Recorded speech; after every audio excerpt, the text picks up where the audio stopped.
Sa halagang 25 dirhams, matitikman mo na ang kanilang mga masasarap na pagkain. Pero ang talagang bumida sa akin ay itong kanilang beef crispy pata. Crispy sa labas, juicy sa loob at sobrang flavorful, malambot at talagang mapapa-extra rice ka. Dito lang yan sa Java King.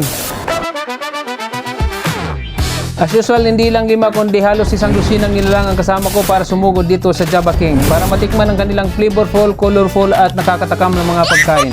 Really isn't comparable to any other restaurant. Ang mga sinerve sa amin ay ang beef humba na talagang mouth-watering. Double XL chicken with Java rice na sobrang soft at tender na ma-appreciate mo dahil sa laki. So good! Tara na!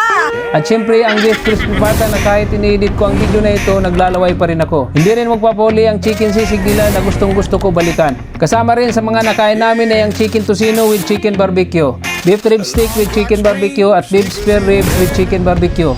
Oh, di ba? Ang lambot. Best stick. Mas naging special ang food trip na ito dahil may kasama kaming isang nanay. At kahit pa paano ay napasaya namin siya sa masasarap na mga pagkain ng Java King. Anong masasabi mo sa pagkain, Nay? Masarap po ay ubos na ubos. Para sa akin, ang serving nila ay good for 2 person na, lalong-lalo na kung hindi ka ganun karami kumain. Kung gusto mo rin subukan ang mga pagkain na ito, ay bisitahin mo lang ang Java King na matatagpuan sa Fliba sa loob ng Al Ghurair Mall.